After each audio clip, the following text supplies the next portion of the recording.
Samantha from Gane Tutorials here, and today I'm going to show you a really fun Mokume Gane technique that it almost creates a skinner blend effect, but without actually having to create the skinner blend. It's almost like a trick of the eye.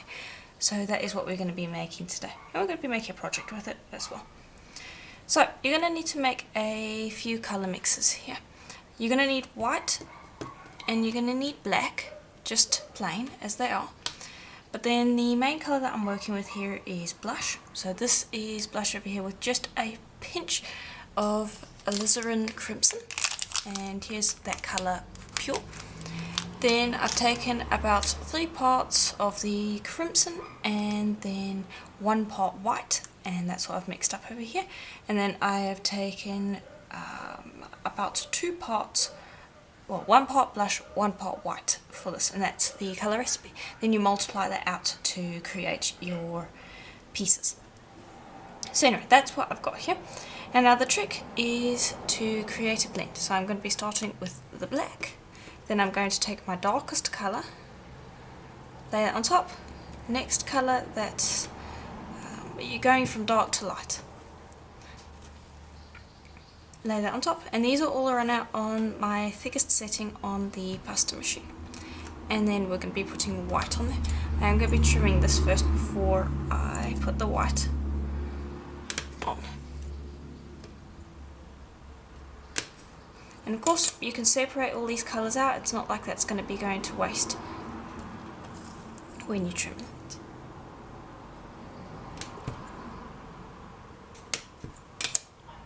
There we go. And then I'll just grab that and then put the lightest colour down onto the white. And I'm just doing that because the white was a little large and it would have made it trickier to cut. That's the only reason I did that. Okay. Then you're going to have to roll it out a little bit, but basically you want to get it to the thickness about 2 of these pieces, so double your thickest setting on the pasta machine, and then we're going to stack it 3 times.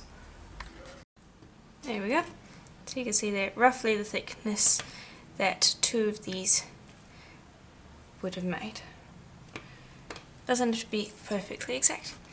Then you're going to have these edges. I want you to trim those because this technique is it requires you to be a little bit cleaner than the typical Mokume Ganes that I've shown. And you can see there it almost creates a skinner blend like effect.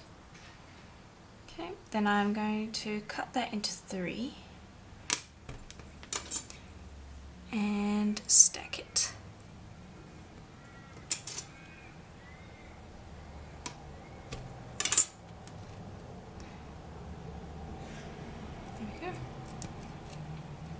And you can see how that looks, and that you could actually use as a cane. It looks quite nice as it is. You don't even have to make a Mokume Gane with that. It's a nice way to create a very simple cane.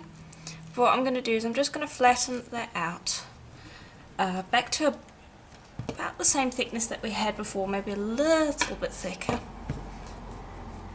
I don't want to make it too thin, because I always overstack and go too thin. That's my problem generally when it comes to Mokume Gane. So let's see, that's about,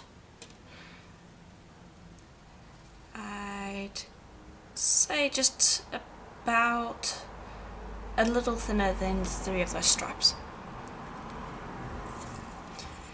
And I do have some bubbles here that I am going to get rid of before we move on to the next step.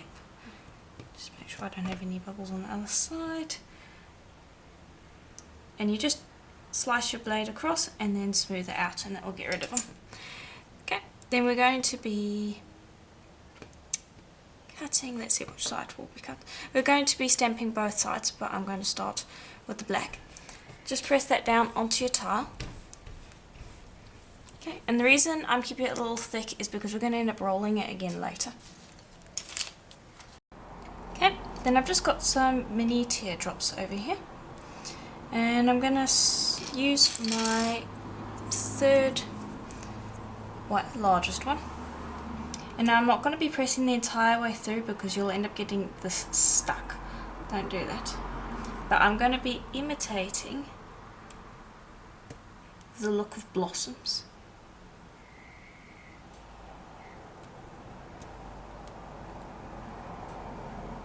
Okay.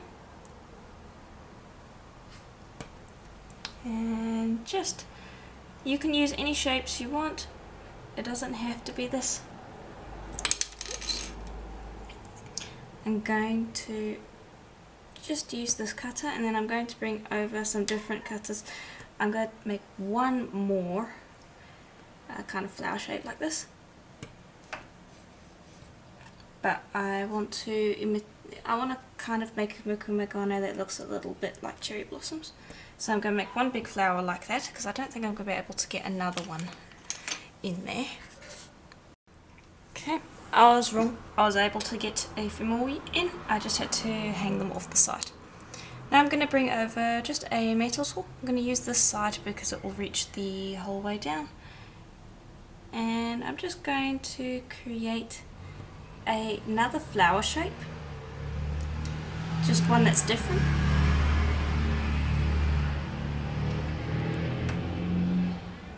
By going around in a circle like that, like so. Okay, and I'll do a few of those. Okay, then also just going to bring over one that I can just kind of press into the clay.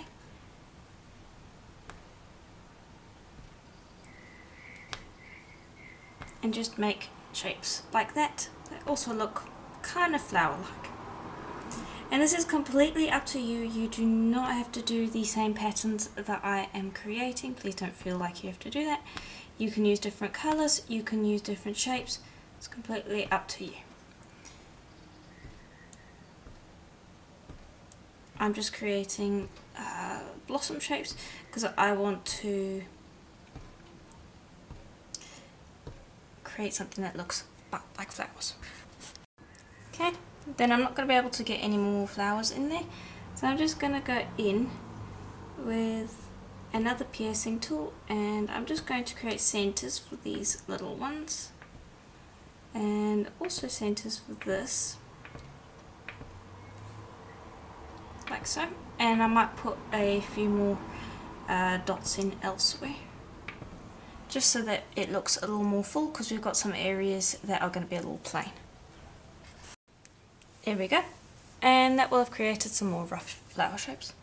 Now I'm not going to be pressing into the back. I'll end up messing with the image. If you go with a more random image, then you could press or you could flip it over and press into the back, but I'm not going to do that.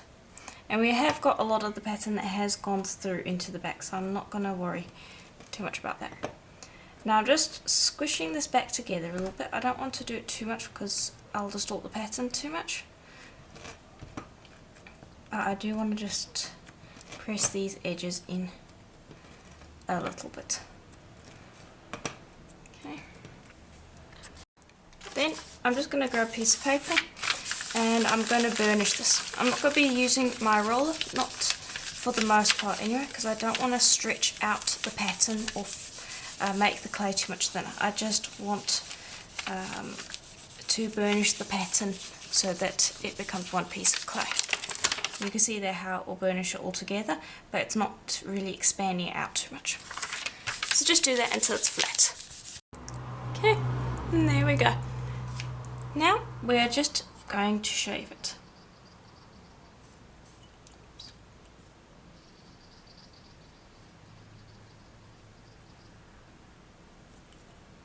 And there we go, you can see what that pattern looks like. Keep these pieces, you can use them just as much as the piece in the front here.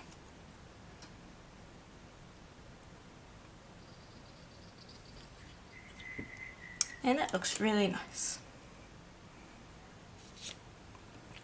Okay, and I don't want to go too far with this, so I don't think I'm going to be shaving off more pieces. I might shave this area over here to give us a little bit more of that black and white, otherwise I don't want to go too far with it. I think I'm going to leave it at that. I always overdo it and then it turns out not looking as nice as I would like, and then I'm sad, obviously. Alright, grab another piece of paper and just flatten that out. And we're going to be making a nice little ring dish with this. And all those pieces that we have on the back there, I am going to, well, all of the pieces that we have just sitting off to the side here, I'm going to put on the back of this so that it is double-sided. And so that's why I don't want to shave through it too much, both because I don't want to risk messing up the pattern, because I just really like how it's turned out, but also because it needs to be a bit thick, because we're going to be making a trinket dish. So just flatten that out with a nice burnish, like so.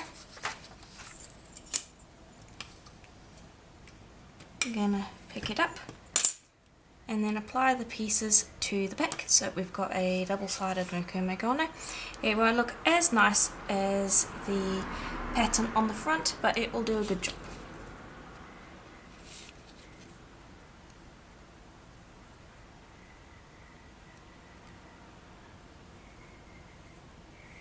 Okay.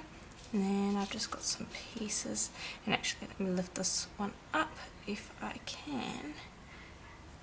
Yes, I can. Put this one down first.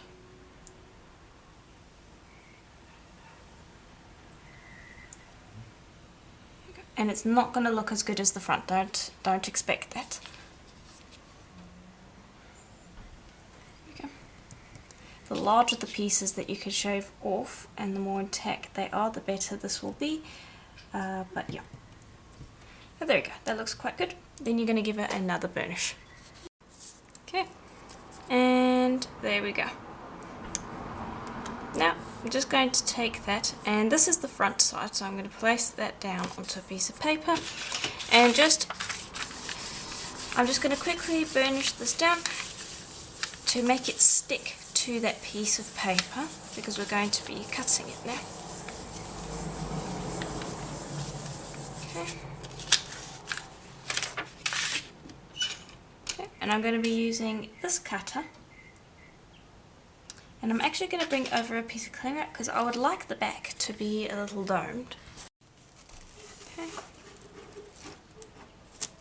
Just bring that over, stretch, and try to get it as wrinkle free as you can. You're not going to be able to get it completely wrinkle free. If you can, I commend you, but just try to get it as flat as you can. And then I'm just going to cut right in the middle. You can use any cutter you want, any shape. I'm going with the square because we already kind of designed the Mokume Gane in a rough square shape, and so that seems to be the best shape for it. Lift that cling wrap, and then you're going to need to cut it down one more time because that cutter won't have gone straight through the cling wrap and given you a clean finish. Cling wrap is just to give it a really nice soft dome around the edges. There we go. Keep that. That is fantastic leftovers, because if I just cut the edge there, you can see there's still a lot of patterning in there. It hasn't faded out or anything like that, so you can really use that. And we're probably going to end up using a bit of it anyway, for the feet of this piece.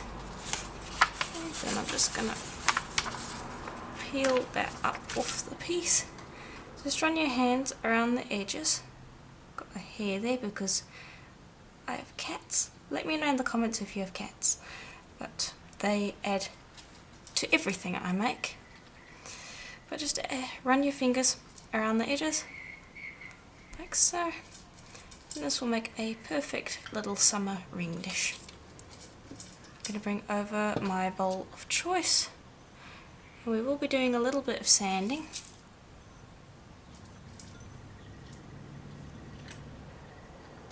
Okay. And just get that in the middle.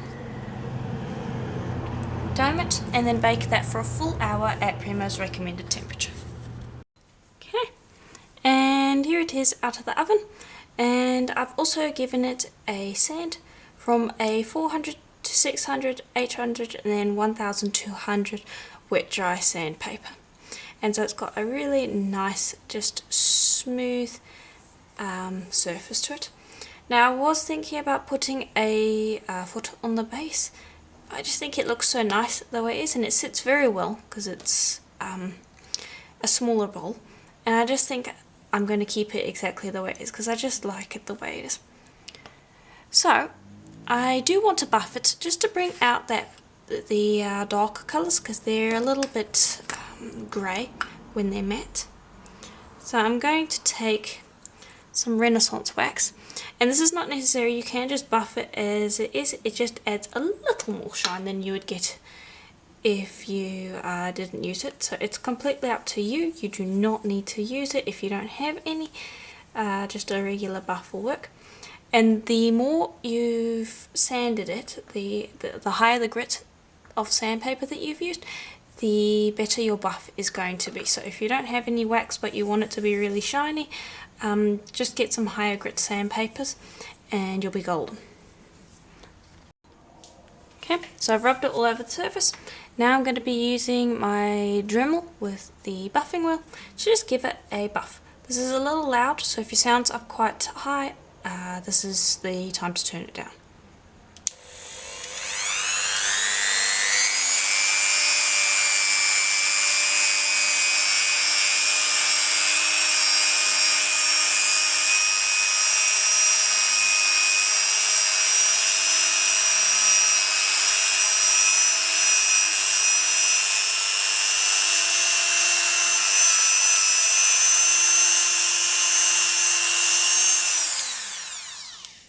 And obviously I need to do more buffing, but I just want to show you the difference between the top there and the back. So if you want to keep it matte, then don't add the Renaissance wax and don't buff, but if you want a nice shiny finish, then that's a nice way to do it. You can use gloss varnish, but generally when it's just clay and there's no surface treatments at all, I prefer to sand and buff because it just gives a really nice effect. Okay, and there we go. That is pretty much it. So it's very simple, but the trick is in the Mokume Gane and getting that stack right, which is why I was talking about while I was going into specifics about how thick the stack should be. Now my thickest setting is roughly 3mm thick, a little thinner than that, but it's not quite 2mm, just so that you know, and that's what all of my measurements were based on. But the trick really is just not to overstack. You can do a little more stacking than I did, and you can do a little less if you wanted to. There is a certain amount that you don't have to follow the instructions exactly, but really it is just about accidentally overstacking. That's where my problem is. Let me know in the comments below if you tend to overstack your Mokume Gane or if you're a understacker. But basically that's it for the tutorial. If you enjoyed it, please do let me know in the comments below, and I will see you in the next one. Bye for now.